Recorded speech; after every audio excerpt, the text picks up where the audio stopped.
here I am. I'm about to go ahead and show you guys. I called this the bid low, aim high deck. And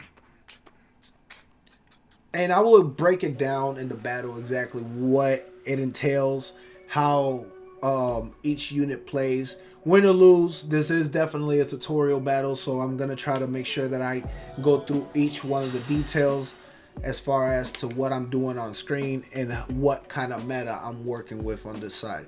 So here we are. When you're on screen or when you start the battle, you either go first or second. It decides automatically. Now I'm looking at my hand, and in my hand I have a lot of high cost units. I really don't think that I want to go ahead and have so many high cost units, so I'm going to take these high cost units, right, and I'm going to go ahead and release them.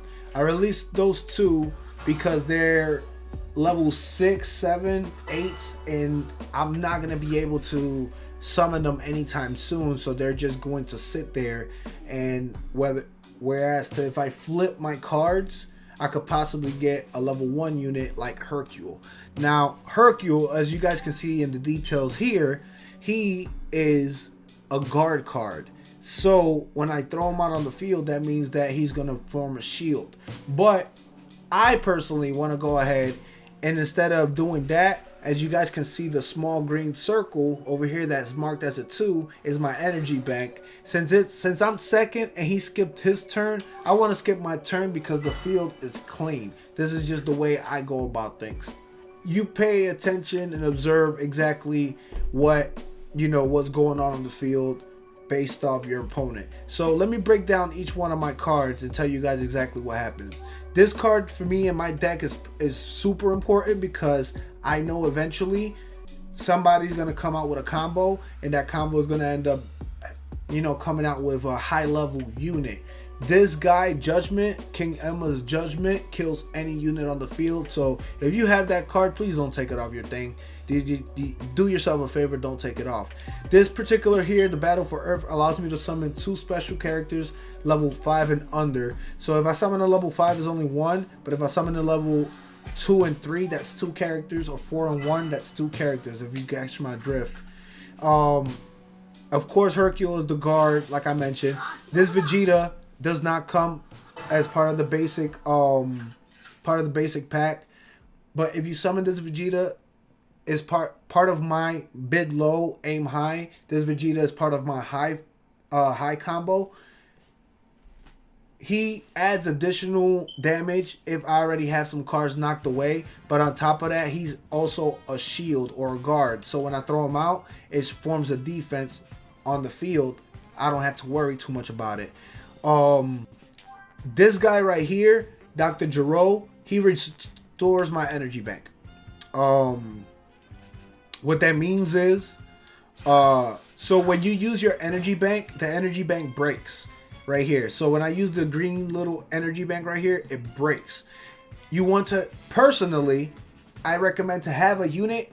It don't have to be Dr. Gero, but it could be a unit that restores the energy bank, and that goes a long way to go ahead and allow you to start recovering energy again the way you would want to, if it makes any sense. Because when you want to do high level combinations, you're going to require an immense amount of energy to be able to do so, and it's a pain in the ass if you don't have an energy bank to do so. So just think about that strategy. Make sure that if your strategy has anything in play with high amounts of energy, you have someone like Trunks, Dr. Gero, or an event card that restores your bank. This is the card that I told you guys before about. I told you guys that I really like that card. But what I'm gonna go ahead and do is I'm gonna go ahead and use this unit right here, and just to go ahead and get rid of one of his cards. The Golden Fighter is another unit, event card or magic card that allows me to attack without throwing a unit out on the field. What that means to me is that I could go ahead and attack his opponent for an attack damage of 7,000 without having and without having a unit, an attack unit on the field. So anybody that has the life points, which is the red heart under, if you guys see there on the screen, the little red heart under the thing is the life points of that card. When that card attacks you or you attack that card, the life points start going down little by little, based off their fight points, which is the fist on top, and telling you how much their battle power or their fight points is. So for example, this Gohan is 4,000 and my Dr. Gero is 3,000, but I have 8,000 of health and he has 6,000 of health. So if he attacks me, I'll still have 4,000 left, but if I attack him, he'll still have 3,000 left. Does that make any sense? Just basic math, you know, in that sense. What I end up doing though, in that regards, is, you know, you play your cards right? So in this game, what you want to do is you want to make sure that every unit that you have on the field chains into each other. And here's how I'm gonna do this. How I'm gonna do this is by summoning this Vegeta, right? This Vegeta, by summoning him, he gives me a shield, right? Which now makes him have to attack my Vegeta. Even though his attack power is higher than my Vegeta, it'll kill off my Vegeta, he won't have anybody on the field. But my Ginyu Frog, which is a low cost, no cost unit, gives me a second shield. So now, no matter what he does, he has to get through those two shields first in order to be able to get to my Dr. Gero. All of that comes into play, and oh, that was a nice move. Caught me off guard. But again, the opponents are gonna have their ways to try to get around. So I can't sit here and say, oh, well, you know, every single time is gonna be good or is gonna be Gucci for me, that or something is just gonna come out going my way. That I'd be lying to you if that's the case. You see what I'm saying? So that's just something that transpired based off the event of what just happened. Now I'm gonna use this card, which I showed you guys earlier, allows me to summon up to 2 units. And what I want to go ahead and do is summon this Goten and Trunks card, and I also want to go ahead and summon this Gohan unit. The reason behind that is in order to be able to go ahead and attack with the special condition that this SP unit has to bring down this Gohan a little bit more, right? But at the same time, guess what I got? My favorite card right here. Of course, the Namekian Shield. So now with the Namekian Shield, what I want to go ahead and do is I'm going to go ahead and add the Namekian Shield to this particular character right here, right? But then, because I'm already into a certain stage, I want to go ahead and evaluate what I want to do. If I want to bust my tank again, it'd be the easiest way to go about it. But I'm going to save this little bit of energy, which ain't nothing. But I'm going to save this little bit of energy. And I'm going to force him to either have to use his tank or him to use higher level units in order to come out and play. But you can't attack when you first throw out a card unless you use a special condition to do so.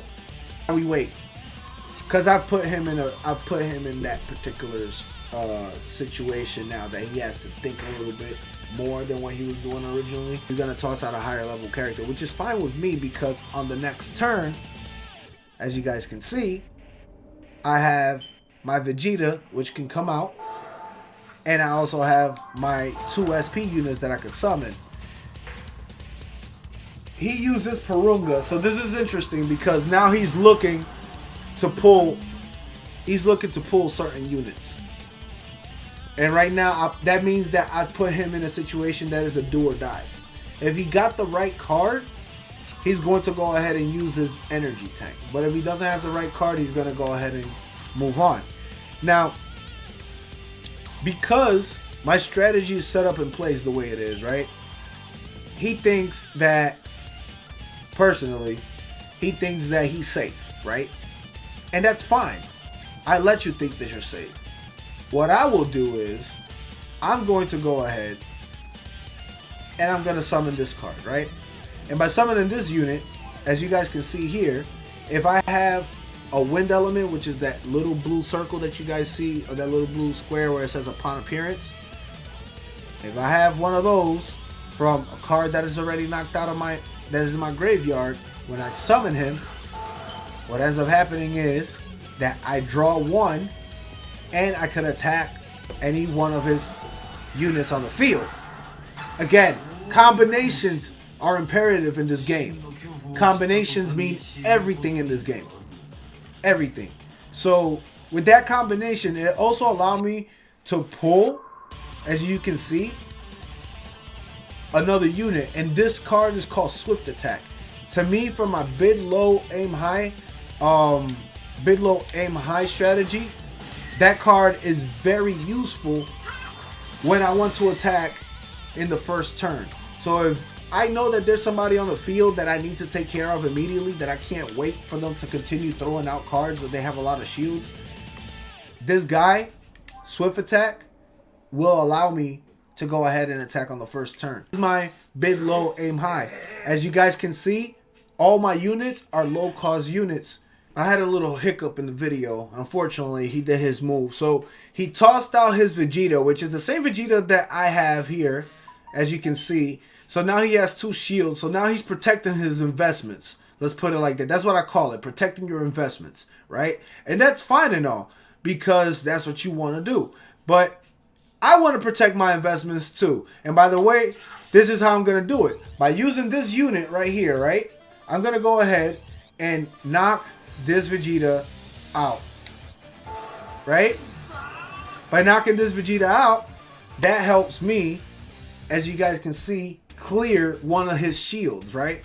Now, I'm going to go ahead and take command, right? The same way, right here.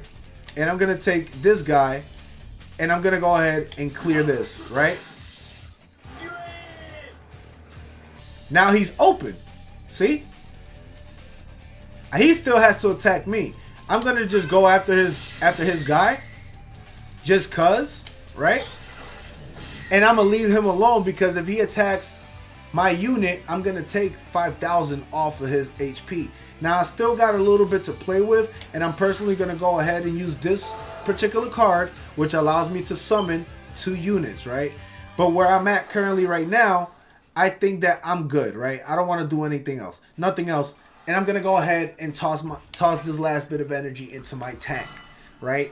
So, again, bid low, aim high. All my units, my low units have had shields. My low units have had special events that allow me to either draw more cards, or allow me to make a shield, or allow me to do something. Now, he used his energy tank because he went on an all-out attack. I used my magic and spell cards, and he fell for my trap. Now, he's open for me. You see what I'm saying? It's open season on my end. He thinks that he got me, is the other way around. I got him now. Because in this turn or the next turn, I win. How? I'm going to go ahead and predict it.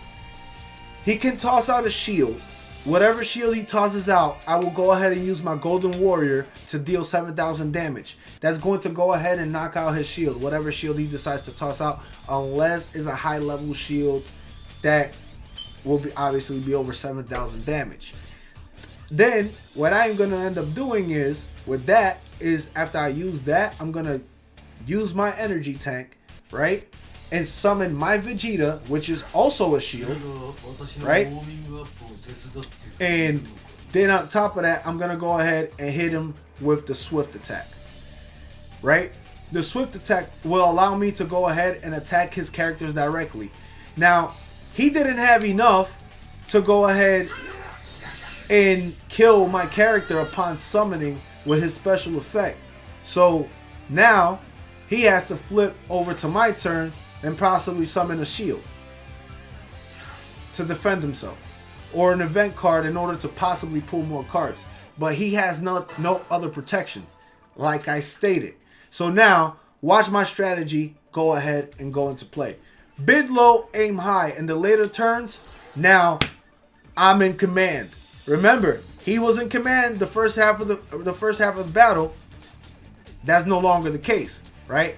So What I'm gonna go ahead and do just to clear the field off, you know, off the trash. Let's go ahead and do that. Right? I'm gonna go ahead and do that. I'm gonna go ahead, take my Golden Warrior, like I mentioned, kick his cell off the squad. Right? And then I'm gonna go ahead and summon this Vegeta. Right? And if he even had another opponent, just in case he had another opponent, this is what I would have done. I would have went ahead and given him the Swift attack, right? And then discard my other Namekian shield, as you guys can see here. I would have given it to this guy, right? Which would have mean that both of these guys would have been shields. I'm not done. I could have gone ahead and placed a third shield as overkill in the later rounds. Bid low, aim high, save your energy, build, and at the end of the day, now I have a wall that he needs to overcome. This is the Jiren of the wall. And I still got, on the backside, my Goldo, as you guys can see here, who's also a guard. And, of course, my Gohan, who's also a guard. So, in his last ditch effort, we're going to see exactly what he can do to break down the whole wall that I got here. He knocked out one of my characters with that. Now he's about to summon. Now, mind you, he can turn around and have Frieza. If he has a Frieza unit or if he has another second form cell or something like that, he could use those particular cards in order to be able to knock out my character, my high level characters, which is fine, or my other shield. But again, behind these two, I got these two, and that's my meta. This is my meta. This is the way I play. Just remember that that's my strategy, how I play, how I come about things. And he's knocked out the majority of my shield, but at the end of the day, he's running to the wall. Like I said, he's running to a wall. Now, let me show you guys how I'm going to finalize this. I'm going to go ahead and remove these two, right? Because, you know, I just got a lower card that does the same thing. So I got Hercule, bid low, aim high, who has a guard, and I also keep this Gohan, right? But I also got this Frog. Check it out. This particular unit right here kills anything that's under 4 stars. I just cleared the whole battlefield from him. Game over. And that, my friends, is just one of my metas, one of my decks. This is called the bid low, aim high strategies. But as you guys can see, I broke down a little bit of everything on how the game incorporates each one of the strategies and what you really want to go ahead and do in regards to playing. You want to make sure, personally, I went about it by building a wall and then being able to summon the characters that I like and want. And it's imperative that you look at your combinations. Those are the things that matter the most in that regards. That's the thing that matters the most. That's the thing that is most important.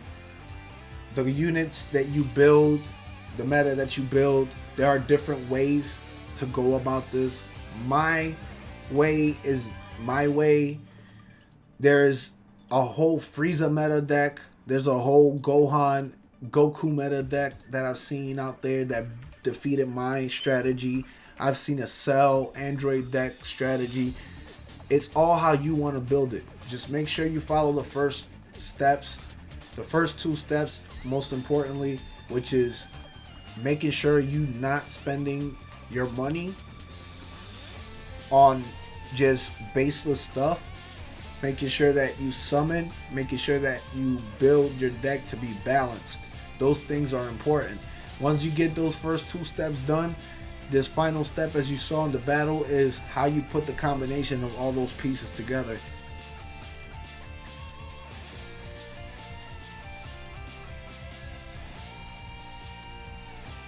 Pretty much that's it. That's all I got for you guys in this tutorial. I hope you guys enjoyed the battle. I hope you guys enjoyed the breakdown. If you did, please make sure you go ahead and hit the sub, like, share, and continue coming through the channel for more Dragon Ball Z Kakarot Super card game here video wise, and on Twitch with the link below, obviously, DBGTX on Twitch. Holla.